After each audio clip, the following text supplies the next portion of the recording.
जीवं जीवं दव्वं जिणवणवसहेण जेणनिदिष्ठं देविन्दविन्दवन्दं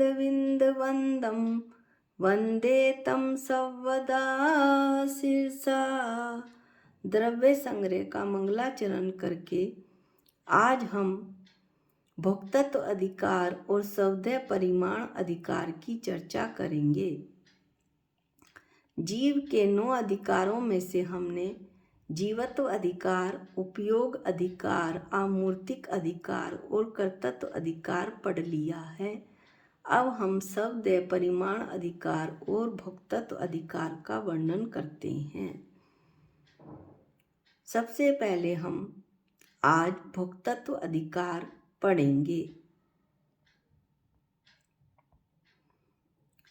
व्यवहारासु दुःखं पुद्गलकमपफलं पम्बुजेति आदानिच्छयनयदो चेदणभावं खु आदस्य अन्व्यार्थ आदा आत्मा व्यवहारा व्यवहारने से सुदुःखम सुख दुख रूप पुद्गल कमपफलम पुद्गल कर्म के फल को पंबुजेदी भोगता है।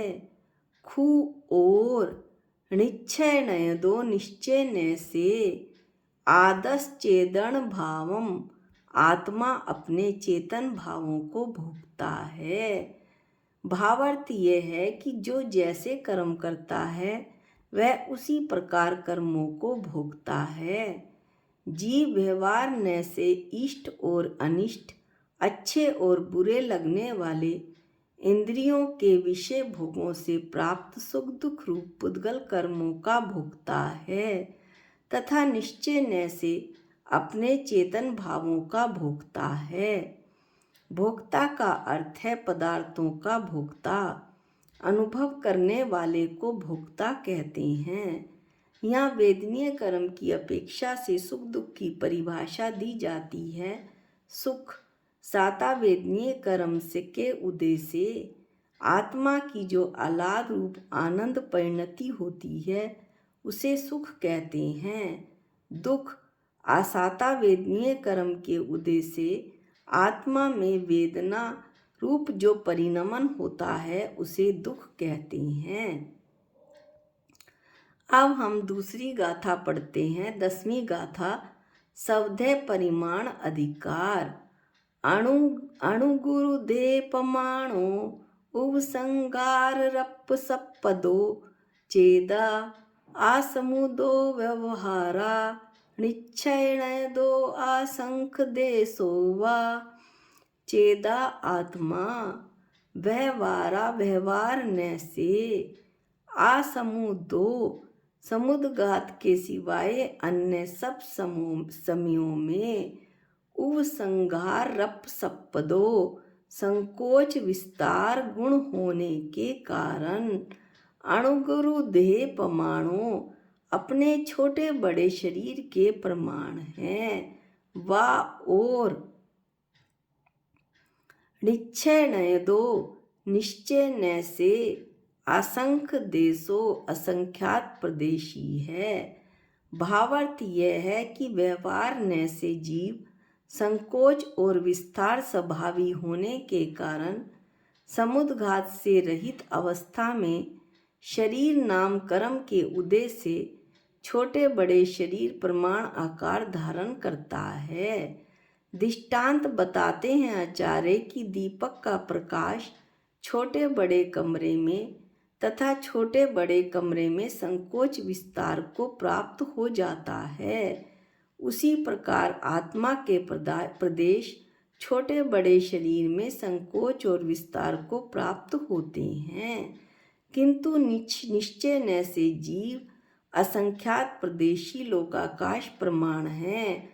अर्थात लोकाकाश असंख्यात प्रदेशी है तो जीव भी असंख्यात प्रदेशी है। इस तरह से जीव असंख्यात प्रदेशी लोकाकाश प्रमाण है। अणुगुरु देह से मतलब है कि अपने छोटे बड़े शरीर के प्रमाण के बराबर। आत्मा अपने कर्म के कारण से जिस शरीर को धारण करेगा वह उस शरीर में ही समा जाएगा। उदाहरण के रूप में अगर कोई पहले हाथी की पर्याय में था तो वह आत्मा हाथी के शरीर प्रमाण थी, और बाद में जब वही जीव चींटी बन गया तो वही आत्मा चींटी के शरीर के बराबर हो जाएगी, परंतु इस शरीर से बाहर नहीं फैलेगी। इस प्रकार जितना बड़ा शरीर होता है उस शरीर में जीव अर्थात आत्मा उसके बराबर ही समाहित हो जाती है। समुद्घात मूल शरीर को छोड़कर आत्म प्रदेशों का शरीर से बाहर फैलना समुद्घात कहलाता है। इस गाथा में समुद्घात के विषय में वर्णन किया गया है कि समुद्घात 7 प्रकार के होते हैं। वेदना समुद्घात, कषाय समुद्घात, नंबर 3 विक्रिया समुद्घात, नंबर 4 मारणांतिक समुद्घात, नंबर 5 तेजस समुद्घात, नंबर 6 आहारक समुद्घात और नंबर 7 केवली समुद्घात। वेदना समुद्घात तीव्र वेदना दुख होने पर मूल शरीर को छोड़कर आत्म प्रदेशों का बाहर फैलना वेदना समुद्घात कहलाता है। कषाय समुद्घात क्रोध आदि तीव्र कषाय के उदय में मूल शरीर को ना छोड़ते हुए आत्म प्रदेशों का शरीर से बाहर निकलना ये कषाय समुद्घात है। विक्रिया समुद्घात विविध प्रकार की विक्रिया करने के लिए मूल शरीर को ना छोड़ते हुए आत्म प्रदेशों का बाहर निकलना विक्रिया समुद्घात है। ये समुद्घात देवों और नारकियों में होता है, क्योंकि देवों और नारकियों का शरीर वैकृत शरीर होता है, तथा जो विक्रिया रिद्धिधारी मुनियों को भी ये समुद्घात होता है। मारणांतिक समुद्घात मृत्यु के समय मूल शरीर को न छोड़ते हुए जहाँ नया जन्म लेना है उस स्थान को स्पर्श करने के लिए आत्म प्रदेशों के बाहर निकलने को मारणांतिक समुद्घात कहते हैं। तेजस समुद्घात संयमी महामुनियों को विशेष करुणा भाव उत्पन्न होने पर अथवा तीव्र क्रोध उत्पन्न होने पर उनके बाएं या दाएं कंधे से तेजस शरीर का एक पुतला निकलता है। उसी के साथ आत्म प्रदेश बाहर निकल जाते हैं। ये तेजस समुद्घात है। दाएं कंधे से निकला हुआ शुभ तेजस का जो शुभ तेजस शरीर है वो सफ़ेद रंग का सुंदर आकार वाला होता है। बाएं कंधे से निकला हुआ अशुभ तेजस सिंदूर जैसे लाल रंग का बिलाव के आकार का होता है। छठा है आहारक समुद्घात। छठे गुण स्थान व्रती रिद्धिधारी मुनि को तत्व में कुछ शंका उत्पन्न होने पर उनके तपोबल से मूल शरीर को न छोड़ते हुए मस्तक में से एक हाथ प्रमाण का पुरुषाकार सफ़ेद स्फटिक के समान पुतला निकलकर केवली या शुद्ध केवली के पादमूल में जाकर अपनी शंका का समाधान कर अंतर्मुहूर्त में वापस मूल शरीर में आ जाता है। इसे आहारक समुद्घात कहते हैं।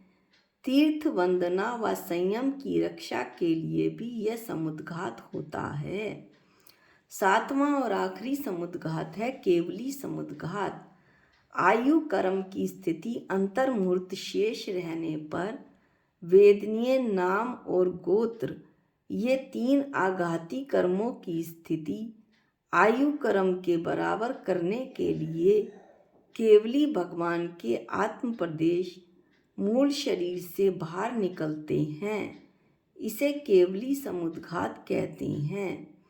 समुद्घात में लगने वाला समय केवली समुद्घात में 8 समय लगते हैं, जबकि शेष 6 समुद्घात के लिए अंतर्मूर्त जितना समय ही लगता है। अब हम इसकी एक टिक भी देख लेते हैं। समुद्घात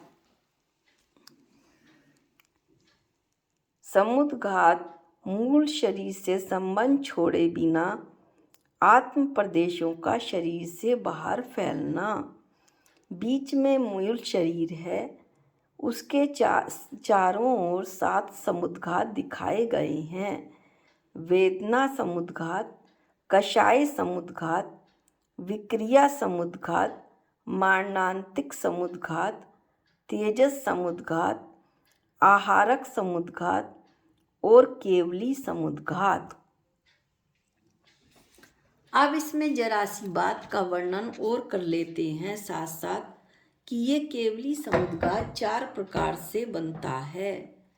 एक दंड समुद्घात, कपाट समुद्घात, प्रतर समुद्घात और लोक पूरण समुद्घात।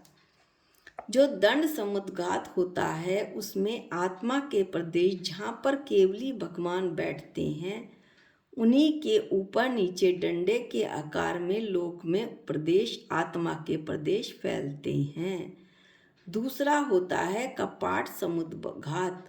इसमें आत्मा के प्रदेश किवाड़ की या दरवाजे की आकृति में लोक में फैलते हैं। तीसरा होता है प्रतर समुद्घात। इसमें आत्मा के प्रदेश पूरे लोकाकाश के अंदर फैल जाते हैं और मात्र वात वलय बचे रह जाते हैं जो अंत में होते हैं। जब उनमें भी आत्मा के प्रदेश पहुंच जाते हैं, अर्थात पूरे लोकाकाश आकाश के जितने प्रदेश हैं उन सब प्रदेशों के ऊपर आत्मा का एक एक प्रदेश बैठ जाता है तो वह लोक पूर्ण समुद्घात कहलाता है। इस तरह से आज हमने 2 अधिकारों की, जीव के 9 अधिकारों में से 2 अधिकारों की चर्चा की, भोक्तत्व अधिकार और स्वधेय परिमाण अधिकार। अगले जो अधिकार हैं उनकी चर्चा अगले वीडियो में करेंगे। आज के लिए इतना ही। निज निधि निज में बताई ये अनंत उपकार है, इसके लिए जिन वाणी माँ को वंदनानंत बार है, वंदनानंत बार है। सबको जय जिनेंद्र।